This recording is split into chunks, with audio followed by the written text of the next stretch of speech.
بسم اللہ الرحمن الرحیم الحمد للہ رب العالمین والصلاة والسلام علی رسولہ الکریم وعلی آلہ وصحبہ اجمعین رب اشرح لی صدری ویسر لی امری واحلل عقدۃ من لسانی یفقہوا قولی وقال عز وجل فی القرآن المجید اعوذ باللہ من الشیطان الرجیم بسم اللہ الرحمن الرحیم واللہ جعل لکم من بیوتکم سکنا اما بعد۔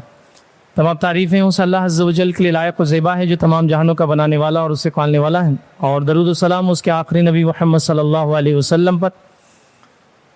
میں آپ تمام کا استقبال اسلامی طرح سے کرتا ہوں۔ السلام علیکم ورحمۃ اللہ وبرکاتہ۔ اسٹیج پر موجود جمعیت اہل حدیث کے امیر، دیگر ذمہ داران، علماء کرام، دعات، سوشل ورکرز، پروگرام کے آرگنائزر، مرد اور خواتین اور پیارے بچوں، آج کی جو ایک کانفرنس منعقد کی گئی تھی جس کے اندر برائی کے تعلق سے برائی کیا ہے اور کیسے اس کو دور کیا جائے وہ ہم دیکھ رہے ہیں۔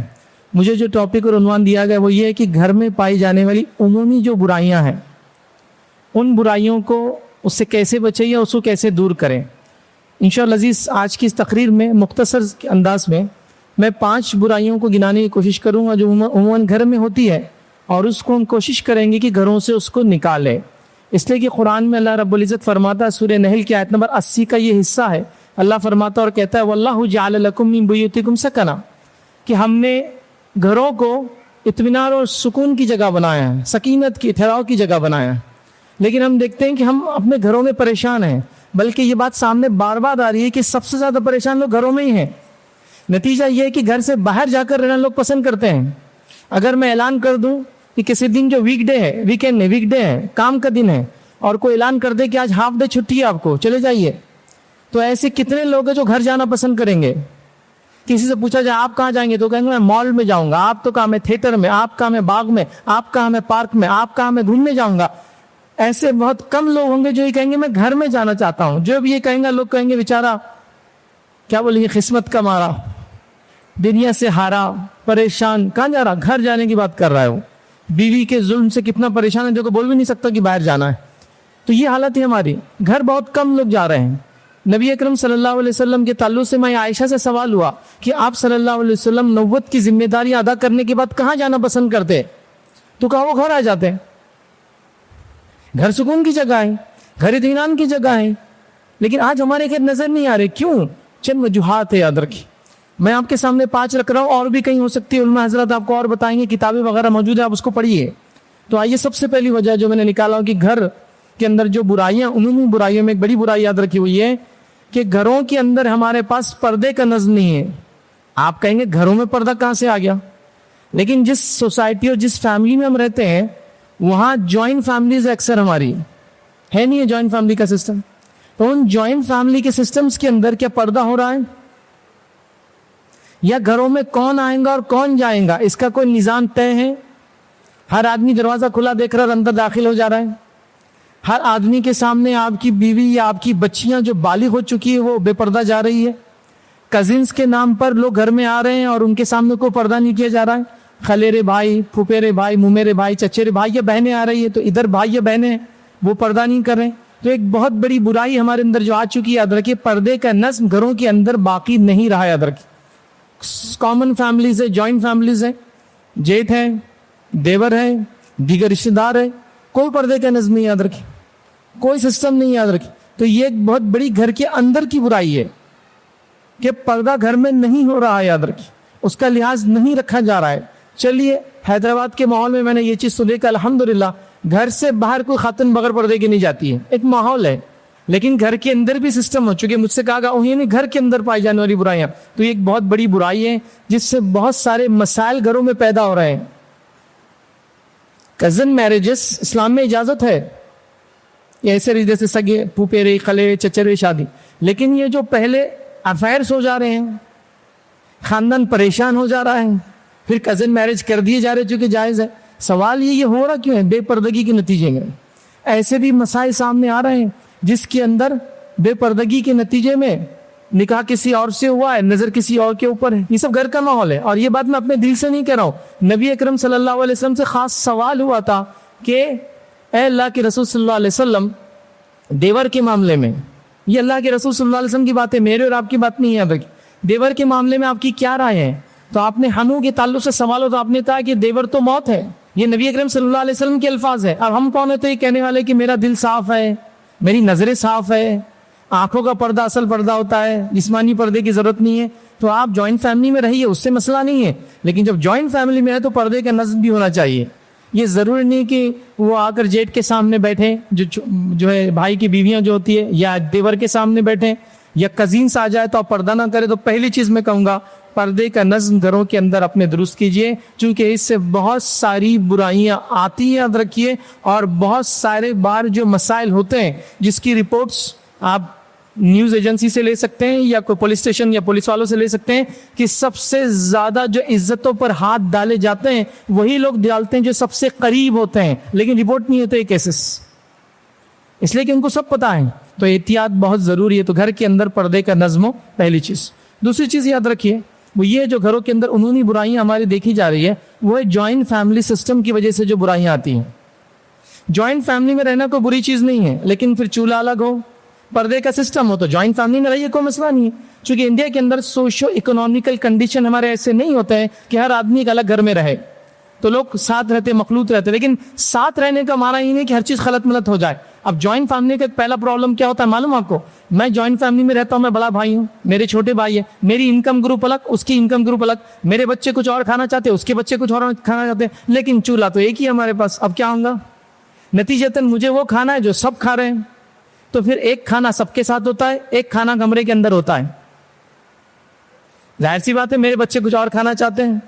تو جوائنٹ فیملی میں رہیے, لیکن چولہا الگ کیجئے. پھر چولہا الگ نہیں ہونے سے بہت سارے فتنے اور بہت ساری برائیاں سامنے آتی ہیں. لیکن ہم نے یہ بھی دیکھا جوائنٹ فیملی کے اندر جو ذمہ دار ہوتا ہے اس کا یہ ہمیشہ کہنا ہوتا ہے میرے جیتے جی چولہا الگ نہیں ہو سکتا, جب تک میری آنکھ بند نہیں ہوتی تم الگ نہیں ہو. الگ ہونے کا معنی ہر بار یہ نہیں ہے, یہ ساتھ رہنے کا معنی ہر بار یہ نہیں ہے کہ ہر چیز ساتھ ہو ہماری. ایک بلڈنگ میں رہیے, الگ الگ فلیٹس, الگ الگ رومس میں رہیے, سب کا چولہا الگ کر دیجئے, سب اپنے اعتبار سے جو انکم گروپ ہے ویسا کمائیں گے ویسا کھائیں گے, نہیں, وہ سب ساتھ ہونا. نتیجتاً بہت سارے پھر مسائل فیملیز کے اندر شروع ہوتے. پہلا چولہے پہ شروع ہوتا ہے. دوسرا یاد رکھیے جو معاملہ ہوتا ہے, یاد رکھیے لڑائی اور جھگڑے جتنے ہو رہے ہیں یہ جوائنٹ فیملی سسٹم کے نتیجے میں جو ہم کو دیکھنے کو مل رہا ہے بہت زیادہ ہے. جیسا مثال کے طور پر آپ کسی سوشل ورکر سے پوچھئے, فیملی کونسلر سے پوچھئے, پولیس اسٹیشن جا کے رپورٹ نکالیے, این جی او سے بات کیجئے کہ جو جھگڑے ہو رہے ہیں میاں بیوی کے, اس جھگڑے کے اندر جو پہلا جملہ آ رہا ہے کہ جھگڑا شروع کیوں ہوا, جھگڑے کا مسئلہ کیا ہے, تو ہر آدمی ہر عورت کا قول یہ ہے, جو عورت نے کیس ڈالا وہ کہہ رہی ہے میرا شوہر تو گلاب کا پھول ہے, میرا شوہر تو کمل کا پھول ہے, لیکن بس وہ کیچڑ میں اگا ہوا ہے, میرے کو پرابلم اطراف کے لوگوں سے ہے, شوہر سے نہیں ہے. آپ سمجھ رہے؟ مطلب وہ جوائنٹ فیملی کے نام پہ ایسی ایسی چیزیں لاگو کر دی گئی.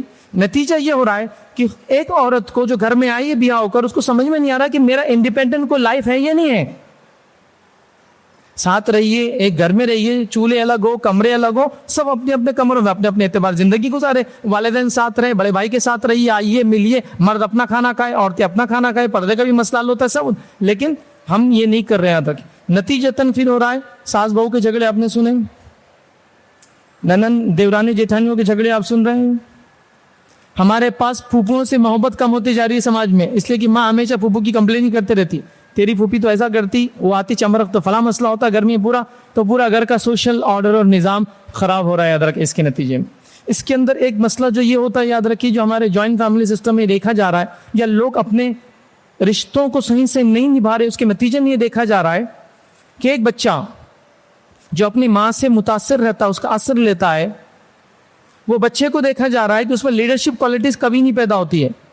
اس میں لیڈرشپ کوالٹی اس لیے پیدا نہیں ہوتی ہے کہ اپنی ماں کو سہما ہوا, ظلم سہتا ہوا, کوئی اس کو کوس رہا ہے سنتا ہوا, کسی کے جانے کے بعد اس کے پیٹھ پیچھے بولتا ہوا, آنسو بہاتا ہوا پاتا ہے, تو وہ ڈپریس بڑا ہوتا ہے. اور بچے دیکھیے ڈر اور خوشی بڑوں کو دیکھ کر سیکھتے ہیں. ماں نے پہلی بار جھنگور کو دیکھ کے چلایا, جھنگور آ گیا, تو بچے نے جھنگور سے ڈرنا سیکھ لیا, چپلک سے ڈرنا سیکھ لیا. تو ماں کو روتے ہوئے دیکھ رہا ہے, چونکہ سسٹم کے اندر جو کچھ ہو رہا ہے آپ سب جانتے ہیں. نتیجتاً وہ بھی ویسا بڑھتا ہے اور ایک غلام مینٹالٹی سے آگے بڑھتا ہے.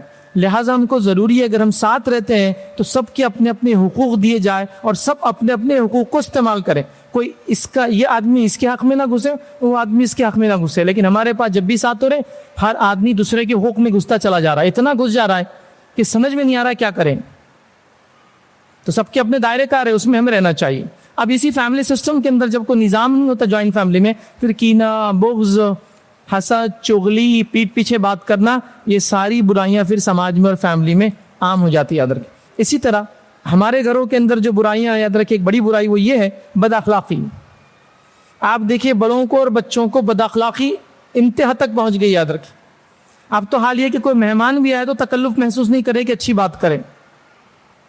اور سب سے زیادہ بد اخلاقی یاد رکھیں زبان سے ہونے والی بد اخلاقیاں, بد کلامی کرنا, گالی دینا, برے الفاظ استعمال کرنا, سلینگ میں بات کرنا, مطلب جو بازار میں زبان استعمال ہوتی ہے سلینگ میں دوسرے سے بات کرنا, لوگوں کو حقیر سمجھنا, تکبر اختیار کرنا. تو کئی برائیاں یاد رکھیے اخلاقی ہمارے سماج میں آ چکی ہیں, جبکہ اخلاق کی اسلام میں کتنی اہمیت ہے. پیرنٹس کا کام ہے, سرپرست کا کام ہے, والدین کا کام ہے کہ وہ بچوں پہ خاص محنت کرے اس معاملے میں کہ بچے با اخلاق ہو. لیکن بچوں کی خصوصیت کیا ہے معلوم آپ کو؟ بچے وہ نہیں کرتے جو ان سے کہا جاتا ہے کرو, بچے وہ کرتے ہیں جو آپ کو اور مجھے کرتے ہوئے دیکھتے ہیں. تو والد اگر بد کلامی کریں گا بچہ بد کلامی کرے گا, والد اچھی بات کریں گا بچہ اچھی بات کریں گا, عورتیں آپس میں اچھی بات کریں گی بچیاں اچھی بات کرنا سیکھیں گی. تو ہمیں اخلاق یاد رکھیے, اس کا معیار بڑھانا یاد رکھیے, ورنہ بد زبانی, بد کلامی, بد اخلاقی کا وہ حال ہے گھروں میں بھی, اور اس کے اثرات آپ باہر محلوں میں بھی دیکھ سکتے ہیں. لوگ ایک دوسرے کے گھر پہ جا رہے ہیں, بچے سامنے والے کو اس کے باپ کے نام سے بلا رہے ہیں. مذاق سے سنا نا آپ نے کہ باپ کے نام سے بچے کو پکار رہے ہیں, باپ کو نہ جانے کیا کیا القاب دیے جا رہے ہیں. سڑک پر گاڑی چلانے کا انداز دیکھیے ان کا کیسا ہے, ہارن مارنے کا ان کا طریقہ کار کیسا ہے, ان کے ہر چیز آپ دیکھیں گے تو آپ کہیں گے یہ قوم اخلاق میں گرتی چلی جا رہی ہے. یاد رکھیں. اور کسی بھی قوم کا معیار اگر دیکھنا ہے اس کی بلندی کا, وہ اس کے اخلاق سے پہچانی جاتی ہے. تو لہٰذا میں گزارش کروں گا اخلاق کو ہم بنیاد بنائیں, اخلاق کو اپنا اوڑھنا اور بچھونا بنائیں. اخلاق کبھی کبھار وہ کام کر جاتے ہیں جہاں بڑے بڑے الفاظ بھی کام نہیں کر پاتے ہیں, اخلاق وہ کام کر جاتے ہیں. یاد رکھیے نبی اکرم صلی اللہ علیہ وسلم کی زندگی ہے, صحابہ کی زندگی ہے, اور اسلاف کی واقعات پڑھ سکتے ہیں کہ انہوں نے اخلاق سے کیسے لوگوں کو متاثر کیا. اور یہ بات بھی تو آپ سوچئے نا, ہم لوگوں کو کیوں پہچانتے ہیں, کس نام سے اور کیوں پہچانتے ہیں؟ ہم ان کے اخلاق کے بنیاد پہ پہچانتے ہیں. میں ٹرین میں جا رہا تھا, میرے پاس ایک انسان تھا, وہ فلاں مذہب کا تھا, اس نے مجھے کھانا آفر کیا, آپ نے بولے یہ اچھے لوگ ہیں. اس کے اخلاق سے آپ نے اس کی اچھائی پہچان دی اور آپ کہہ رہے اچھے لوگ ہیں. کسی قوم کو آپ برا کیوں کہتے ہیں؟ اس لیے کہتے ہیں کہ اس کو دیکھا, اسی کچھ بد اخلاقی دیکھی تو آپ کہتے ہیں یہ لوگ بہت برے رہتے ہیں یار. تو یہ بات کو یاد رکھیے, قومیں قوموں کو اخلاق سے پہچانتی ہے. تو لہٰذا گزارش کروں گا گھروں کے اندر اخلاق کی تعلیم بڑھائی جائے. والدہ سے خاص طور سے گزارش کروں گا بچوں کی اس معاملے میں کڑی نظر رکھ کے زبردست تربیت کریں. چوتھی چیز جو آپ کے سامنے آج رکھوں گا وہ یہ ہے کہ جو گھروں کے اندر عمومی برائیاں ہیں اس میں سے یہ ہے, جو بڑی برائی ہے فیشن پرستی اور فضول خرچی. فیشن پرستی اور فضول خرچی نے امت مسلمہ کا بیڑا غرق کر دیا. یاد رکھیں آج فیشن پرستی کے نام پر وہ چیزیں ہو رہی ہیں, وہ چیزیں کھائی جا رہی ہے, استعمال کی جا رہی ہے, لگائی جا رہی ہے, اوڑھی جا رہی ہے, پہنی جا رہی ہے, استعمال کی جا رہی ہے, جس کا انسانوں کو کوئی فائدہ نہیں ہے. کیوں؟ تو یہ فیشن چل رہا ہے تو کرنا ہے, ٹرینڈ چل رہا ہے تو کرنا ہے, ٹرینڈس کو فالو کرنا تو ضروری ہے. تو یہ بہت عام ہو چکا ہے. کپڑوں کے اندر بیجا خرچ, گھروں کے اندر استعمال ہونے والی چیزیں, پردے, صوفہ, بیجا خرچ. فیشن پرستی کے اندر گیجٹس, مختلف چیزوں کا استعمال کرنا جس کی ضرورت نہیں ہے. میں جم میں سے فون نکال رہا ہوں, فون پر ایک مخصوص نشان بنا ہوا ہے اور مجھے اس کا رنگ ٹون بھی چینج نہیں کرنا آتا ہے. پھر کیوں استعمال کرتا ہوں؟ اس لیے کہ وہ اسٹیٹس کا سمبول ہے. وہی پیسوں میں آپ نہ جانے کتنے لوگوں کی مدد کر سکتے تھے. میں ہی نہیں کہہ رہا ہوں کسی مخصوص فون کو استعمال مت کیجیے, میں کہہ رہا ہوں ضرورت ہے تو سب کچھ کیجیے, ضرورت نہیں ہے تو صرف فیشن کے لیے, ٹرینڈ کے لیے, لوگ کیا بولیں گے, سوسائٹی کے لیے مت کیجیے یہ سب چیزیں. تو آج فیشن پرستی کے نام پہ کیا کچھ برائیاں نہیں ہو رہی. خواتین کو تو مخصوص ڈھنگ سے دیکھا جا رہا ہے, فیشن کے نام پہ اتنا کچھ کیا جا رہا ہے, ہر دعوت میں ایک نیا کپڑا چاہیے. پڑوس میں لوگ غریب ہیں, اس بستی سے نکل جائیے, باہر نکلیے, لوگوں کو پہننے کو کپڑا نہیں ہے, اور یہاں ہر شادی میں کپڑا چاہیے, نئی جیولری چاہیے, نہیں تو کم از کم امیٹیشن چاہیے, بچوں کو نئے کپڑے چاہیے, ہر عید پہ 4 جوڑے چاہیے, ہر شادی پہ 10 جوڑے چاہیے, الگ الگ دن میں پہننے کے لیے. شادی سے پہلے 5 دن پروگرام, شادی کا پروگرام, ولیمے کا پروگرام, پہلی سانچک, پہلی جمعہ کی, دوسری جمعہ کی. تو کپڑوں کے اندر تو فیشن پرستی نے یاد کی بیڑا غرق کر دیا. استعمال کی چیزوں میں اتنی زیادتی کہ مجھے یہاں تک چیزیں بتائی گئی کہ ایک شادی میں جانے کے لیے 5,000 روپے تیار ہونے کے لیے دیے جا رہے ہیں، چہرے کو صرف بنانے کے لیے، چہرے کو مخصوص شیپ اور مخصوص کلر کا شیڈ دیے جانے کے لیے۔ سبحان اللہ، یہ ہو رہا ہے، یاد رکھیں، دن 2 دن اس کے لیے لگائے جا رہے ہیں۔ گزارش کروں گا، یہ عمومی برائیاں ہیں، اس کو نکالیے۔ آپ جیسے اللہ نے جیسا بنایا سب سے بہترین بنایا۔ ہاں کسی خاتون کو سجنا ہے اپنے شوہر کی حد تک کرے وہ، لیکن یہاں وہ سجتی ہے شوہر کے نام سے، اور آنے کے بعد دعوت میں شوہر اس کو پہلی بار دیکھتا ہے جب وہ منہ دھو کے بیٹھی بھی رہتی ہے۔ یہ تو بس شوہر کے لیے تیار ہو رہے، تو شادی میں بیچارہ آیا کام سے، ریڈی ہوا، چلو بیگم، تو بیگم برقعے میں تھے، پیچھے بیٹھے، گاڑی میں چلے، یہ کار میں ہے تو پیچھے، بچے ہیں تو بچے نہیں تو سائڈ میں، وہاں گئے، وہ اتری، دعوت میں گئے، جس نے اس کو دیکھا وہ وہاں کی عورتیں تھی، کیمرہ مین تھا، برتنے والے تھے، وہ سب تھے۔ شوہر نے تو دیکھا نہیں، ابھی گھر آنے کے بعد منہ دھونے کے بعد پہلی بار وہ اپنی بیوی کو دیکھ رہا ہے۔ تو یہ خرچہ ہو رہا ہے، بہت خرچ اس میں کیا جا رہا ہے۔ فضول خرچی کے اندر آپ دیکھیے گھروں کی تعمیرات میں کتنی فضول خرچی ہے۔ خود گھر کے اندر عمومی جو برائیاں ہو رہی وہ یہ ہے کہ ہم خام و خواہ گھروں کو ایسا تعمیر کر رہے ہیں جیسے ہم کبھی اس میں سے جانے والے نہیں ہیں، ہمیشہ یہ گھر میرے ساتھ رہنے والا ہے۔ اس میں آپ اعتدال رکھیے، آپ کو اللہ نے حیثیت دیا، ٹھیک ہے آپ کر سکتے ہیں خرچ، اعتدال ہوتا ہے نا ہر چیز کا، ایک میانہ روی جس کو بولتے ہیں، مڈل موسٹ پاتھ لینا ہے آپ کو۔ من مانی گھروں کی تعمیر میں من مانے خرچے، گاڑیوں کا خام و خواہ تبدیل کرنا، کاسمیٹک کے نام پہ فلاں خرچے کرنا، یاد رکھیں جس کی کوئی انتہا نہیں۔ اور ایک بڑا خرچہ جو فضول خرچی کے اندر جو سب سے بڑا خرچہ یاد رکھیے وہ یہ ہے کہ ہم نے اپنے شادیوں کو اپنا ہدف اور ٹارگٹ بنا دیا زندگی جینے کا۔ تعلیم ٹارگٹ نہیں ہے، تربیت ٹارگٹ نہیں ہے، دنیا اور آخرت کے لیے تیاری کرنا ٹارگٹ نہیں ہے، فن ہنر سیکھنا ٹارگٹ نہیں ہے۔ ٹارگٹ ایک اچھی شادی ہو جائے تو حج کو جا کے آ جائیں گے، پھر مطلب شادی کے لیے انسان جی رہا ہے۔ اور شادیوں کو اس درجے مہنگا کیا کہ میں سمجھتا ہوں 15-20 لاکھ سے نیچے تو شادی ہو نہیں رہی ہے۔ چلو میں ایک ایگزامپل دیتا ہوں، یہ فضول خرچی سے بچنے کا فائدہ کیا ہوگا۔ ایک شادی میں سمجھ لیجئے ایک انسان 2 لاکھ روپے خرچ کر رہا ہے۔ کتنے خرچ کر رہا ہے؟ 2 لاکھ، جان لیجیے 1 لاکھ، ایسا محالی 1 لاکھ شادی میں خرچ ہوتا ہوگا، لیکن سمجھ لیجئے 1 لاکھ میں شادی ہو رہی۔ اور حیدرآباد شہر کے اندر ایسے 1 لاکھ لڑکے ہیں اور لڑکیاں جن کی شادی ہو رہا ہے، ویسے زیادہ ہے لیکن 1 لاکھ سمجھ لیجیے، حساب کرنے میں آسانی ہوں گی، ٹھیک ہے۔ تو 1 لاکھ لڑکی کی شادی ہو رہی ہے لڑکوں سے، اور لڑکے تو دونوں فنکشن کر رہے ہیں، اور دونوں میں صرف 1 لاکھ خرچ ہو رہا ہے۔ 1 لاکھ کی بات کر رہے ہیں ہم، صرف 1 لاکھ، زیادہ نہیں بات کر رہے ہیں۔ تو دونوں مل کے کتنا روپیہ خرچ کر رہے ہیں؟ 2 لاکھ روپیہ۔ 2 لاکھ روپے خرچ ہو رہے ہیں 2 لاکھ شادیوں میں۔ اس کو آپ ملٹیپلائی کیجئے تو 4,000 کروڑ روپیہ صرف شادی میں خرچ ہونے والا ہے۔